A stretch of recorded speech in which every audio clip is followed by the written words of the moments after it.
Silakan duduk kembali.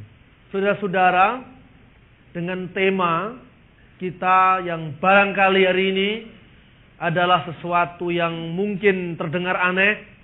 Allah tidak beranak dan tidak diperanakkan. Istilah ini sering menjadi pertanyaan bagi saudara-saudara kita umat Islam mengenai makna Yesus disebut sebagai putra Allah. Untuk mendasari perbincangan kita, dan nanti kita akan buka secara terbuka sesi ini untuk tanya jawab. Kita akan membaca Injil Yohanes pasal 1 ayat 1 sampai dengan 3, dan kemudian kita sambung dengan ayat 14 dan ayat 18. Yohanes pasal 1 ayat 1, 2, 3, 14, 18. Kita akan baca secara berbalas-balasan. Firman yang telah menjadi manusia. Pada mulanya adalah firman. Firman itu bersama-sama dengan Allah. Dan firman itu adalah Allah. Ayat 2. Segala sesuatu dijadikan oleh Dia, dan tanpa Dia tidak ada sesuatu pun yang telah jadi dari segala yang telah dijadikan. Ayat 14.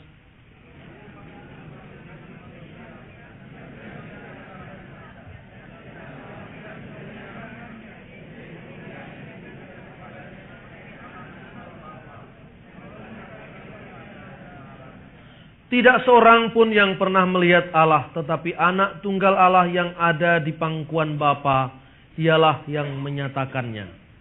Saudara-saudara yang terkasih, pada pagi tadi saya sampaikan mengenai makna ketritunggalan Allah dalam konteks keesaan Allah yang Maha Esa.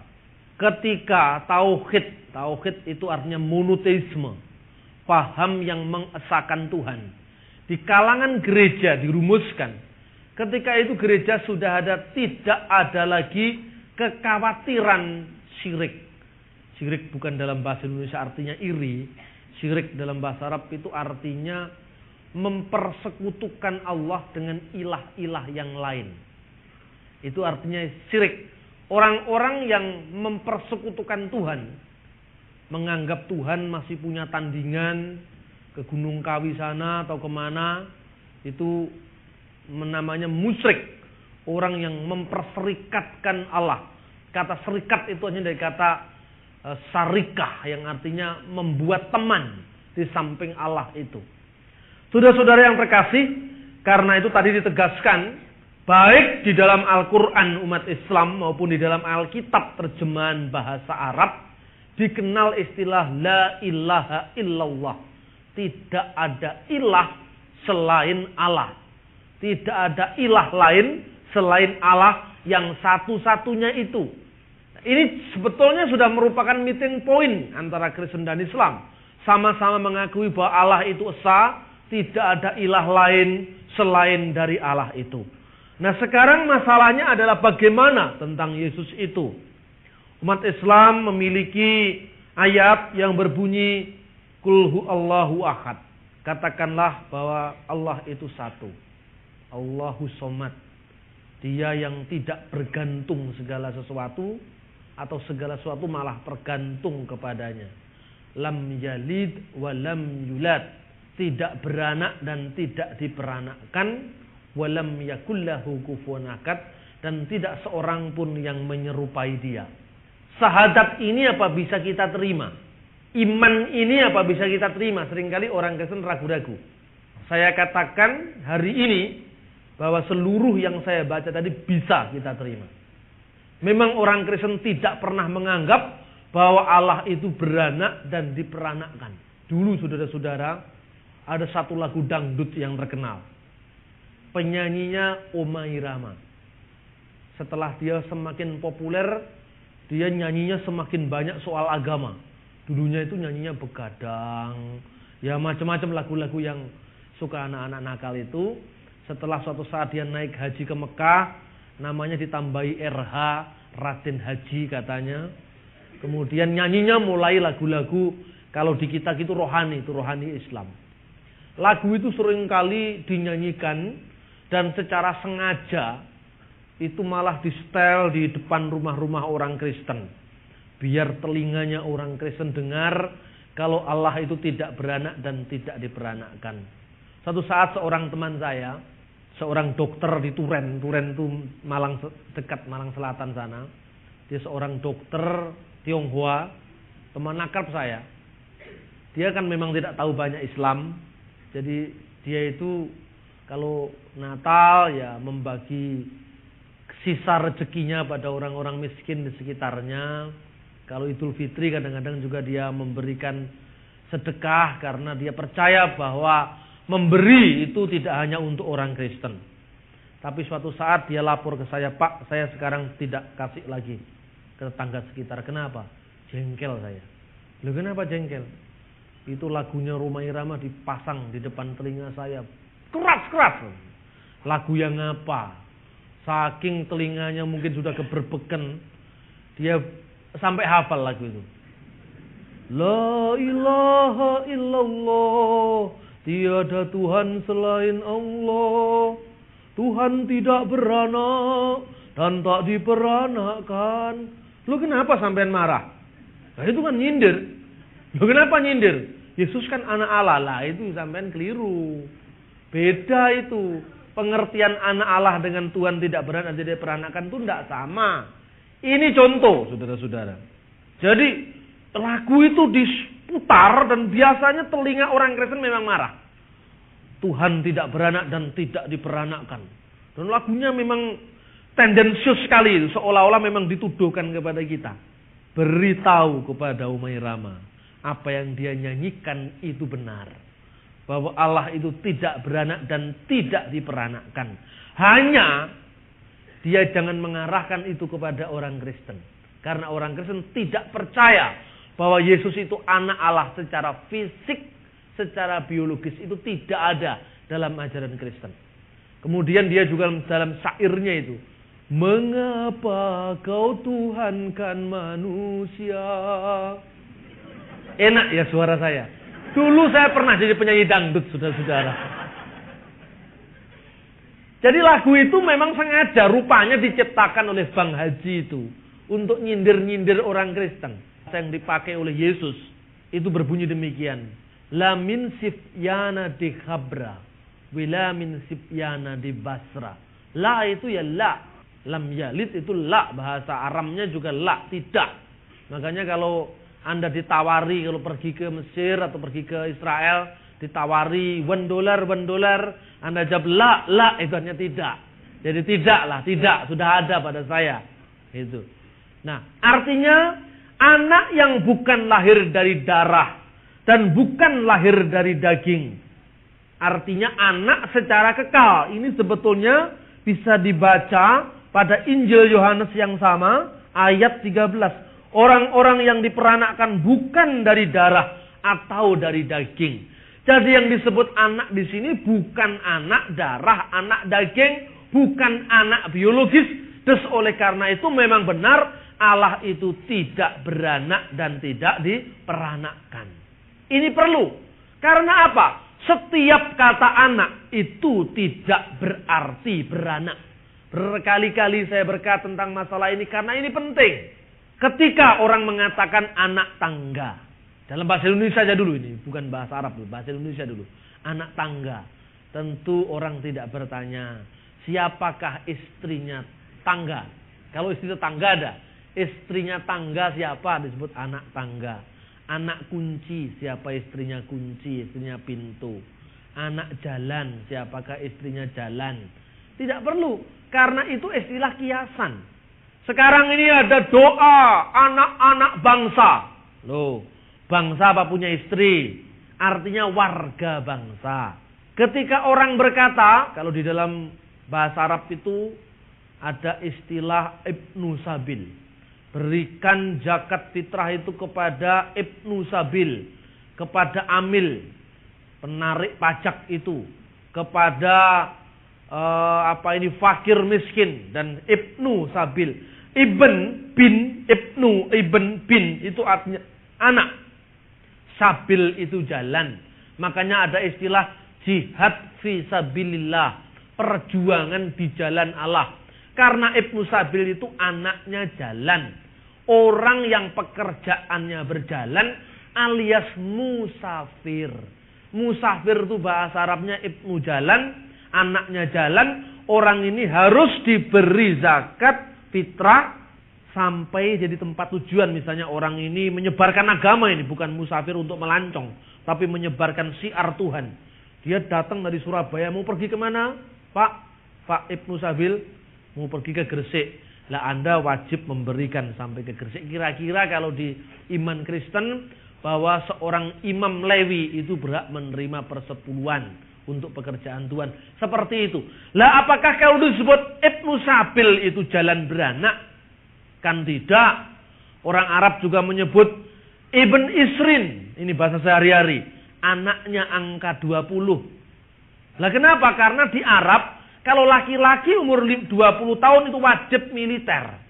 Nah orang yang wajib militer itu namanya Ibn Isrin. Anak angka 20. Tanpa bertanya, bapaknya angka 20 siapa? Ini kata kiasan. Jadi istilah anak Allah, putra Allah, tidak harus berarti Allah itu beranak. Ini yang perlu kita sampaikan. Karena itu, orang Kristen jangan minder lagi kalau mendengar itu. Malah Anda sering-seringlah bernyanyi itu, supaya Anda ditakoni. Loh kamu kan Kristen, loh kenapa? Kok nyanyi Allah tidak beranak? Loh memang tidak. Lalu Yesus itu, nah kesaksian mengalir, amin. Jadi sebetulnya Anda diutus di tengah-tengah suatu masyarakat yang mereka sudah mengenal Yesus. Hanya pengenalan itulah yang perlu diluruskan. Oh betapa sulitnya kalau Anda disuruh ke Irian Jaya sana. Ke bumi Papua. Ketika Otto dan Geisler, seorang penginjil, datang ke sana. Menginjak bumi Papua atas nama Tuhan Yesus. Di sana semua orang masih pakai kuteka. Bahasanya tidak tahu. Tata cara hidupnya tidak tahu. Bukankah itu lebih sulit ketimbang misalnya Pak Jainuddin MZ yang selalu berkata lam yalid walam yulad. Dan kita mestinya respon yes, naam, betul. Allah itu tidak beranak dan tidak diperanakkan. Karena itu kita harus memahami istilah itu secara berbeda. Karena itu kita kembali kepada isi Alkitab ini. Yang pertama-tama, ketika orang dikatakan bahwa Allah itu esa. Bagaimana keesaan Allah? Orang Kristen memiliki doktrin tentang Tritunggal Maha Kudus.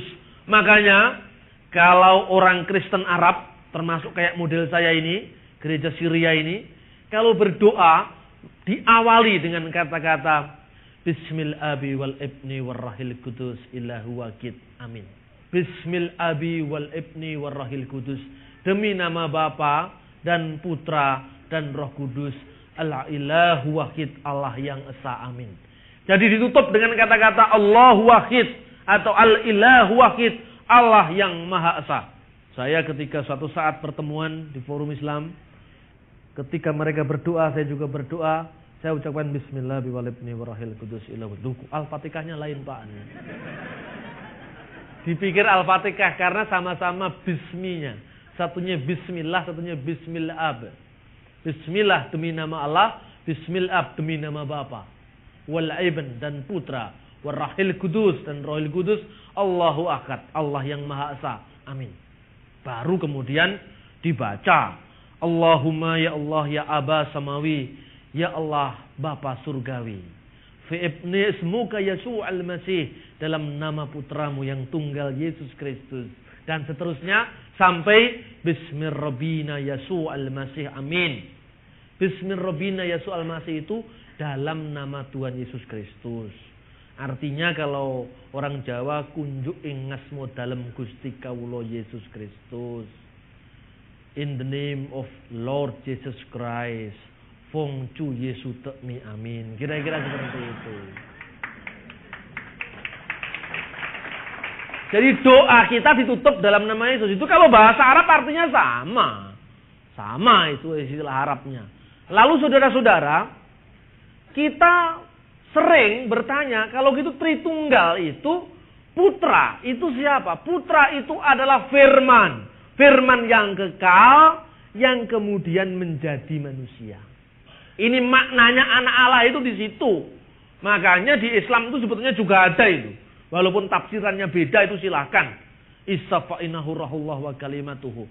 Isa al-Masih itu adalah Allah dan firmannya. Bahwa tafsirannya beda itu gak usah dipaksa-paksain. Bisa jadi ditafsirkan lain, tapi artinya ketika orang Kristen menyebut Yesus itu anak Allah, itu maksudnya Yesus itu kalimatullah. Karena itu di dalam teks ini, kalau di dalam teks terjemahan bahasa Arab, bunyinya fil bati'il kana kalimah wal kalimatu kana indallah wa kana kalimatullah. Pada mulanya adalah kalimah, firman. Firman itu bersama-sama dengan Allah, indallah wa kana kalimatullah, dan firman itu adalah Allah itu sendiri. In the beginning was the word, and the word was with God, and the word was divine in one God. Maknanya. Jadi firman itu bersama-sama dengan Allah. Seolah-olah di sini ada dua. Seolah-olah. Ada firman dan ada Allah. Sehingga dikatakan bersama. Tetapi ketika dikatakan dan firman itu adalah Allah. Tidak lain dan tidak bukan wujud. Existence itu hanya satu. Yaitu Allah yang bersama dengan firman-Nya. Di dalam bahasa aslinya saudara itu indah sekali. Arki enologos. Arki itu yang menjadi bahasa Indonesia arkeologi. Ilmu tentang purbakala. Pada mulanya itu menunjuk kapan? Menunjuk sesuatu di luar ruang dan waktu sebelum alam ini tercipta. Engkolo purwo kata orang Jawa. Sebelum segala sesuatu ada. In the beginning kata orang Bali. Sadurung jagate wenten, sang sabda sampun wenten. Sebelum jagat ini ada, sang sabda sudah ada, sang sabda sinarengan ring ide sang yang widiwasa, tur sang sabda maraga widi, kata orang Bali. Sampai saya ngomong kata jadi kata. Karena orang Bali tidak bisa ngomong batuk yang bisa. Jadi kata yang pertama, Arki pada mulanya yang mengawali, yang memulai itu Allah. Bukan Yesus diawali oleh waktu seperti ajaran saksi Yehova, tetapi yang memulai, di origin segala sesuatu, kemurnian, asal mula itu adalah Kristus sebagai firman. Anarki and hologos, logos itu. Logos itulah yang menjadi bahasa Inggris logic. Logika bahasa Indonesia. Jadi Yesus itu akal pikirannya Allah. Yesus itu firmannya Allah. Yesus itu adalah al-agalul ilahi. Firman atau akal ilahi. Nah akal ilahi itu bersama-sama dengan Allah. Kehologos en pros tonteon. Logos itu mengarah kepada Allah. Logos itu mencerminkan identitas Allah. Dengan logos itu Allah dikenal. Makanya dikatakan tidak seorang pun pernah melihat Allah. Tetapi anak tunggal Allah yang di pangkuan Bapa. Tetapi logos Allah, firman Allah yang ada dalam diri Allah. Dialah yang menyatakannya. Ketika saya datang ke sini, mungkin saudara pertama kali belum pernah bertemu dengan saya. Saudara bertanya-tanya, ini yang mau khotbah siapa? Kok khotbah Kristen judulnya lam yalid walam yulad. Nah, saudara tidak tahu. Ketika saya mulai berbicara, logika saya, logos saya keluar lewat kata-kata. Saudara mengenal saya dari kata-kata saya, dari firman saya. Demikian juga Allah dikenal lewat firman-Nya. Pada mulanya adalah firman, firman itu bersama-sama dengan Allah, dan firman itu adalah Allah. Sebagai firman itulah Yesus berkata, barang siapa melihat aku, dia sudah melihat Bapa. Amin. Karena Allah tidak bisa dikenal kalau tidak lewat firman-Nya. Loh, nabi-nabi kan mengenalkan Allah. Ya nabi-nabi itu calo. Karena nabi-nabi itu tidak langsung. Dia hanya juru bicara Allah. Dia hanya memberikan tahu menjadi wakilnya Allah. Tetapi firman Allah itu sendiri adalah Allah. Jadi Yesus Kristus di iman Kristen bukan sekedar nabi yang menerima firman, tetapi dia sendiri adalah firman Allah. Karena itu dikatakan, barang siapa melihat aku sudah melihat Bapa. Barang siapa mengenal aku, dia sudah mengenal Bapa. Karena Allah dikenal hanya lewat firman-Nya. Kalau saudara tanya kepada saya, menurut Pak Bambang, ini orang adalah mengatasnamakan saya, atas nama saya, mungkin sebagai sekretaris saya, sebagai kuasa saya untuk mengambil tindakan atas nama saya. Tetapi ketika saudara melihat dia, mungkin sudah masih ragu, apa benar sih ini dari Pak Bambang? Saudara telepon, Pak, itu benar ya, ada sekretarisnya yang di Bali. Betul. Nah, berarti memang ada konfirmasi. Tapi kalau yang ngomong saya langsung, saya telepon ke Pak David. Oh, ini Pak Bambang, suaranya dikenal. Dari suara saya, Pak David mengenal saya. Dari firman saya, saudara mengenal saya. Dari firman-Nya Allah, saudara mengenal Allah. Dari Yesus, saudara mengenal Allah. Ini maknanya logos, maknanya firman. En prostonteon, artinya dia mengarah kepada Allah, memberitahu siapakah itu Allah, menjadi satu-satunya di mana Allah itu dikenal oleh umatnya. Theos en logos, dan theoslah logos itu. Anehnya, di dalam ayat yang kedua ini, kata Allah tidak diberi kata sandang de. Ini kalau orang bahasa mesti dipersoalkan. Kenapa yang pertama ada kata sandangnya, yang kedua tidak ada? Kalau diterjemahkan secara harafiah, pada mulanya firman itu, berarti firman yang itu, Yesus itu. Firman itu bersama-sama dengan Allah itu. Dan Allah lah firman itu, tanpa kata sandang. Mengapa tanpa kata sandang? Karena Allahnya satu. Amin. Jadi Allahnya satu, maka saya sering menerjemahkan, in the beginning was the Word, and the Word was with God, and the Word divine in one God.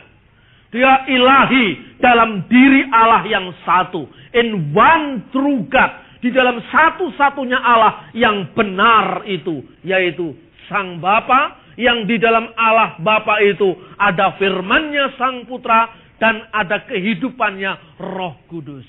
Jadi Bapa, Putra, dan Roh Kudus, one true God. Bapa, Putra, dan Roh Kudus, al-ilahu wahid. Ini maknanya.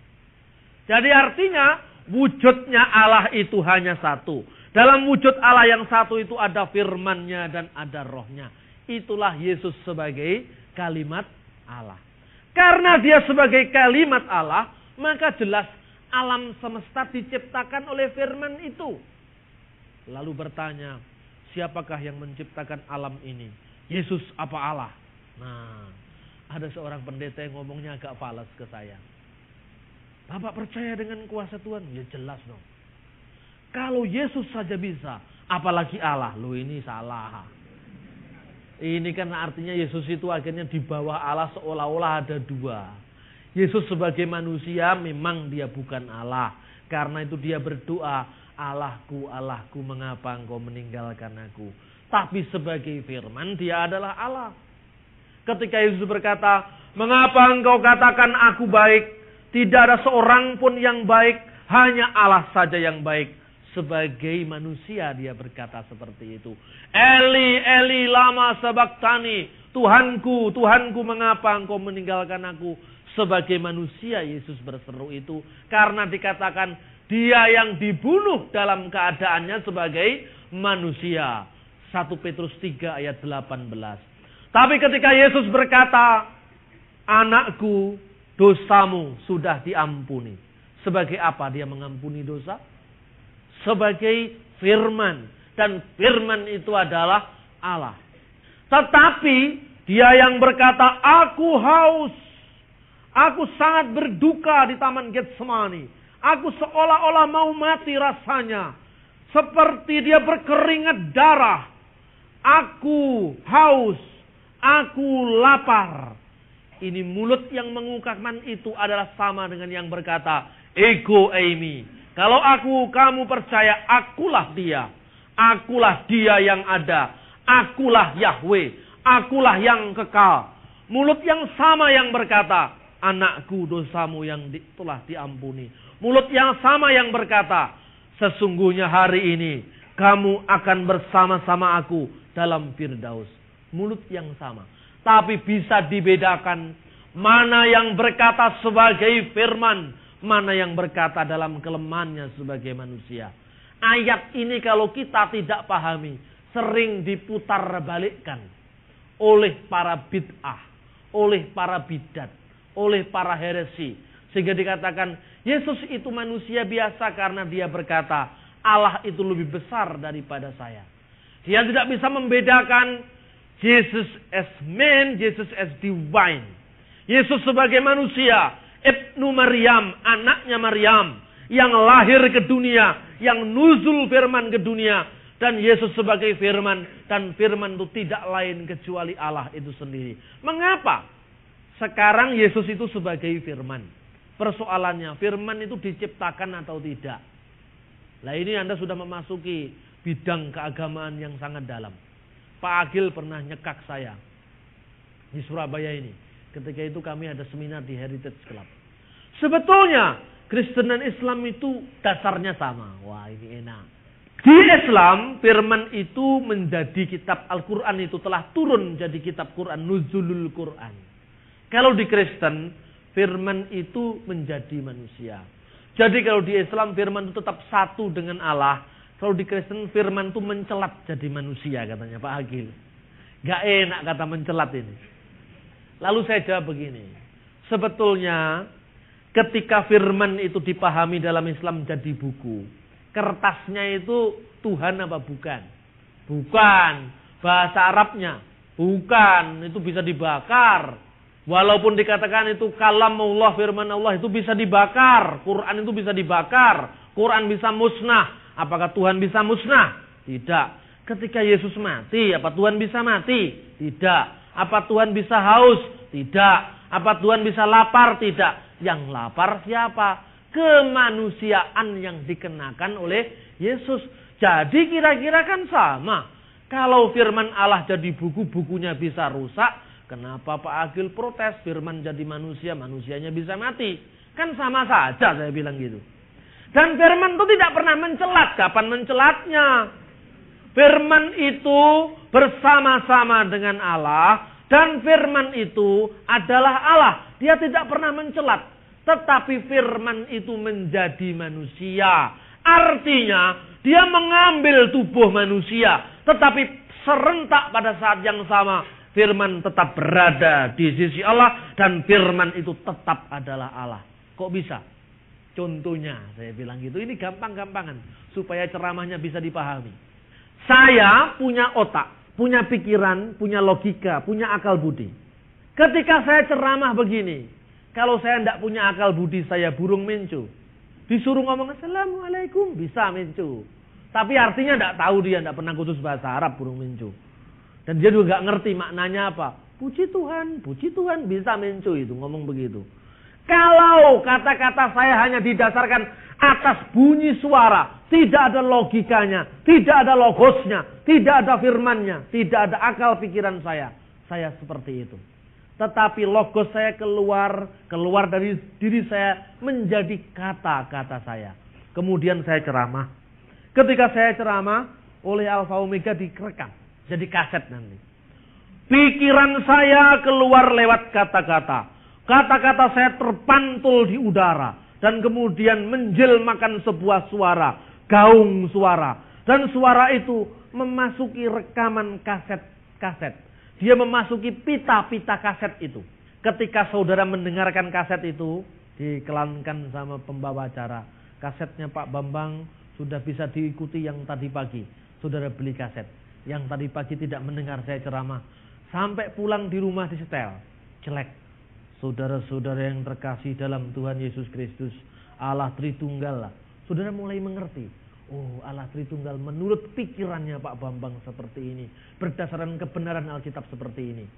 Dapatkah dikatakan kaset itu penjelmaan pikiran saya? Bisa. Dapatkah dikatakan pitanya itu adalah saya? Bukan, pitanya ya pita. Ketika pita itu dibakar, ketika kaset itu jatuh, rusak, ruwet, tingkruwel gitu, pikiran saya tidak ikut tingkruwel. Ketika kaset itu terbakar, Pikiran saya tidak terbakar. Jadi pikiran saya bisa menjelma lewat pita kaset itu.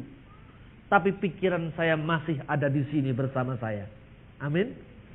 Ketika kaset saya ini kemudian diedarkan seluruh Indonesia.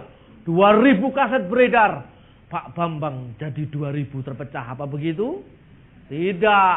Firman Allah menjadi manusia. Firman telah tinggal dalam diri manusia. Serempak firman ada di sana. Bagaimana itu? Loh, kalau pikiran saya saja bisa terpecah jadi kaset, jadi buku, sementara tetap ada di saya.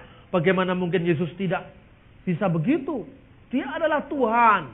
Dia adalah yang maha kuasa. Apa mustahilnya bagi dia? Nah, kemudian Pak Agil langsung ke depan mengatakan, oh ya. Ya maaf kalau saya salah. Bukan itu yang saya maksud. Maksudnya kira-kira ada bedanya. Pokoknya begitu. Ya memang kita beda. Beda tetap beda. Tidak perlu disamakan. Tapi bisa bersama-sama kan. Nah itulah maknanya. Makanya jadi orang Kristen jangan angker-angker. Kita low profile saja. Biasa aja lah. Orang yang biasa-biasa itu penggemarnya banyak. Kalau yang angker-angker begitu. Waduh. Kalau sudah jadi pendeta besar. Tidak mau dialog lagi. Tidak mau dikritik lagi. Dengan segala macam dia penuh dengan protokoler seperti seorang presiden. Itu saya nggak suka saudara-saudara. Karena apa? Kita berasal dari bawah. Karena itu kita yang low profile saja. Sebab kalau pendeta sudah dijauhi orang. Itu alamat sudah. Akhirnya dia mendirikan menara Babel yang paling besar. Di lingkungan sekitarnya jadi asing. Dia dirikan menara Babel yang besar. Tapi orang-orang di sekitarnya itulah makhluk aneh yang sedang mengadakan kebaktian. Tapi kalau saudara datang dan saudara bisa bercakap-cakap. Indah sekali. Saya ditanya, Pak Bambang, ternyata Anda bisa juga ya ngaji. Bisa, kenapa tidak bisa? Coba Pak dibaca lagi. Saya nyanyikan. Bismillahirrahmanirrahim. Ya ayyuhalladzina amanu waqu anfusakum wa ahlikum nar. Tadarus itu. Wahai orang-orang beriman, jagalah dirimu dan keluargamu dari api neraka. Yang dibaca itu makhluk apa bukan? Makhluk kertas kok itu. Itu terbitan Leces Probolinggo itu. Dibakar juga bisa. Asalnya dari kayu turi. Kertas itu lebih-lebih yang dari itu damen, dari jerami. Tapi ketika orang Islam mendengar kata-kata itu, bayangannya apa? Firman Allah yang kekal, yang tersimpan di Lauhul Mahfuz, yang ada di sana. Gitu? Tapi